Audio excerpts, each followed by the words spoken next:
வணக்கம். கடைசி வாரம் இது. இந்த கடைசி வாரம் இந்த வெள்ளிக்கிழமை எக்கச்சக்கமான படங்கள் ரிலீஸ் ஆகிருக்கு. நிறைய படங்கள் தெரிஞ்சது, மொழி மாற்று படங்கள் அதெல்லாம் இருக்குது. நான் பார்த்த படங்கள் இன்னும் அலங்கு பார்க்கல, திருமாணிக்கம் பார்த்தேன். இன்னும் 2-3 படங்கள்லாம் பார்க்க வேண்டிய லிஸ்ட்டில் இருக்குது.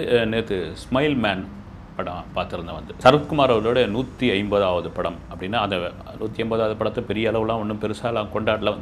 சரத்குமார் மிஸ்டர் கார்த்திக்னு நினைக்கிறேன், அதான் அவருடைய முதல் படம். அவரே தயாரித்து நடித்த படம். அதன் பிறகு அவருக்கு பெரிய பேர் வாங்கி கொடுத்த படம் சூரியனுக்கு பிறகு கடன்னு சரத்குமார் சுப்ரீம் ஸ்டாராக மாறி இருந்தார். அப்புறம் சமீப காலமாக பார்த்தோன்னா நான் ஹீரோ மெட்டீரியல் கிடையாதுங்க, நான் கேரக்டர் ரோல் பண்ணுற ஆள்.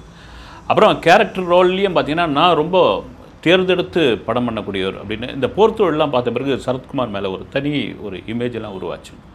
ஏன்னா தமிழை தாண்டி கர்நாடகா ஆந்திராவிலும் சரத்குமாருக்கு இந்த கேரக்டர் ரோலுக்கு ஒரு பெரிய மாஸ் இருக்குது, பெரிய வரவேற்பு இருக்குது. இப்போ இந்த ஸ்மைல் மேன் படம் எனக்கு முதல்ல இது மலையாள டப்பிங் படம் மாதிரியா எனக்கு தோணுச்சு. நான் நேரடி தமிழ் படம் தான். அந்த படத்தை டைரக்டர் பிரவீன் இயக்கி இருக்கிறார். ஒரு சஸ்பென்ஸ் த்ரில்லர், ஒரு மர்டர் த்ரில்லர் இதெல்லாம் சொல்லலாம். ஸ்மைல் மேன் அப்படின்னா நமக்கு ஸ்மைல் எத்தனையோ ஹாலிவுட் படங்கள் ஞாபகத்துக்கு வரும். இந்த படத்தும் ஒரு சீரியல் கில்லருடைய கதை தான் ஆரம்பத்தில் தெரிஞ்சு போச்சு. அந்த சீரியல் கில்லர் யார் அப்படின்றது ஒரு கேள்வியாக இருக்குது.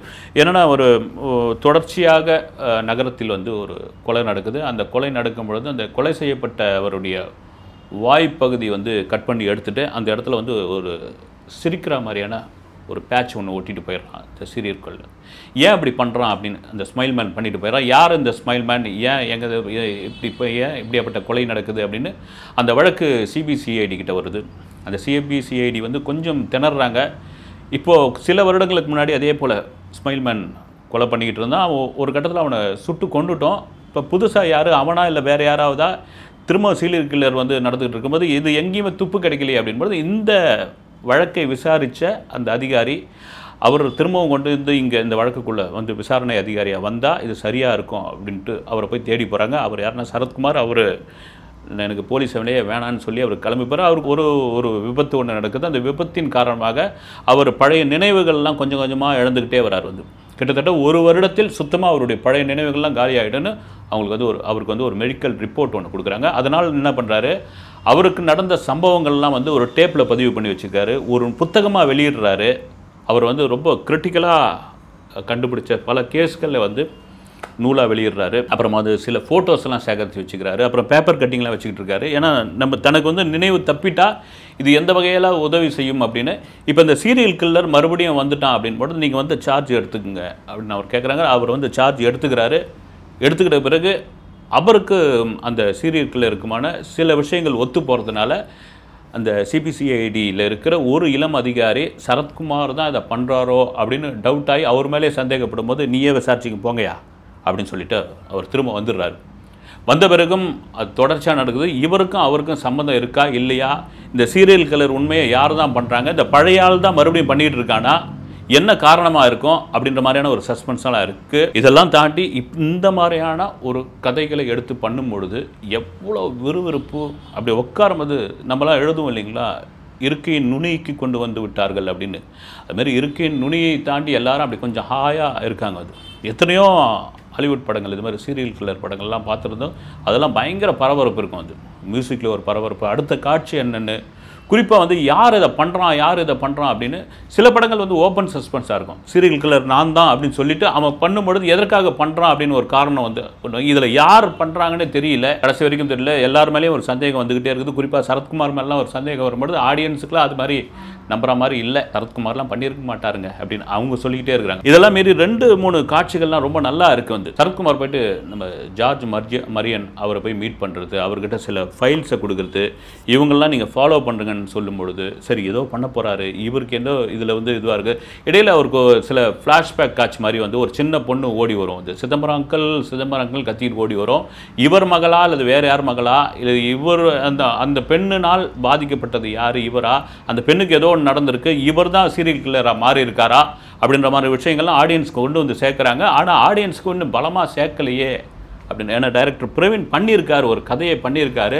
அந்த கதையை விறுவிறுன்னு ஒரு விஷயம் இருக்கு இல்லைங்களா, அந்த விறுவிறுன்ற விஷயத்தை ஏன் தவற விட்டுருக்கார்.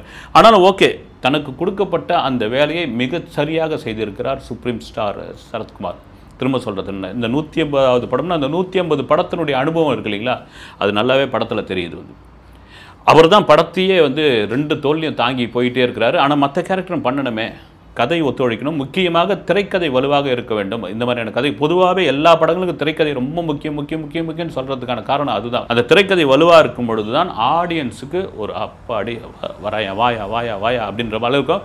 மியூசிக்லாம் பார்த்தீங்கன்னா கொஞ்சம் நிறைய அங்கங்கே தொய்வாக இருக்குது, ஒளிப்பதிவு ரொம்ப பக்காவாக இருக்குது, டெக்னிக்கலாக ஓகே. ஆனால் மறுபடியும் சொல்கிறது தான், ஒரு நாட்டை பிடிச்சிட்டாங்க, ஒரு பழைய நாட்டு தான். ஏகப்பட்ட என் பக்கத்தில் உட்காந்துருந்தவரெலாம் நிறைய இங்கிலீஷ் படத்தை எடுத்து சொல்ல ஆரம்பிச்சிட்டாரு. எனக்கு தெரியவே இல்லை. அவர் பாட்டு சொல்லிக்கிட்டே இருக்கார், சார் இந்த படம் அந்த படம்னு ஒரு வழியாக அந்த சீரியல் கிளியரை கண்டுபிடிச்சிடுறாங்க. கண்டுபிடிச்ச பிறகு அவர் சொல்கிற காரணம் இருக்குது பாருங்க, குபீர்னு ஒரு சிரிப்பு வந்துடுச்சு. என்னங்க இப்படியா அப்படின்னு. சார் ஒரு சின்ன நான் வேற ஒரு படத்துக்கு போகிறேன். ஒரு சின்ன வயதிலிருந்து பெண்ணால் பாதிக்கப்படுற ஒருத்தன் பெண்ணால் ஒரு சித்தியால் பாதிக்கப்படுறவன், அப்புறம் ஒரு வீட்டு வேலைக்கு போகிறான், அங்கே ஒரு பெண்ணால் பாலியல் துன்பம், அப்புறம் இன்னொரு வீட்டுக்கு வேலைக்காரனாக போகிறான், அங்கே போனவன தன் கணவனுக்கு துரோகம் செய்கிற பெண்ணு, இப்படியே பெண்ணை பார்த்து பெண்கள் மீது வெறுப்பாகி ஒருத்தன் சீரியல் கில்லராக மாறுறான். பெண்கள்லாம் கூட்டின்னு கொலை பண்ணி அவன் வீட்டு பின்னாடியே புதைச்சி வைக்கிறான். அப்படின்னு சிகப்பு ரோஜாக்கள் எத்தனை வருஷத்துக்கு முன்னாடி பாரதிராஜா எடுத்திருந்தார். அந்த காரணம் எவ்வளோ பிரமாதமாக இருக்கும் தெரியுங்களா. கமலஹாசன் இதெல்லாம் ஏன் பண்ணுறான் அப்படின்னு பொழுது அதுக்கான காரணம் அவ்வளோ வலுவாக இருக்கும்.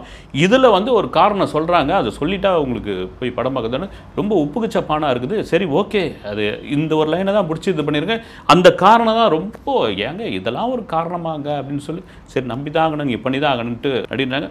ஓகே, ஆர்டிஸ்ட்டுகள் அவர்களுக்கு கொடுக்கப்பட்ட வேலையெல்லாம் சரியாக பண்ணியிருக்காங்க. ஆனால் ஒட்டு மொத்தமாக எல்லாருடைய கவனமும் சரத்குமார் மேலே தான் இருக்குது. கிட்டத்தட்ட முக்கால்வாசி படம் அவர் தான் படம் முழுக்க வியாபித்திருக்கிறார். ஓகே, வார இறுதிக்கான படம் நிறைய படங்கள் வந்திருக்குது. இந்த படத்தை நீங்களும் போய் ஒரு முறை தியேட்டரில் பார்க்கலாம். அடுத்த வீடியோவில் சந்திக்கிறேன். நன்றி.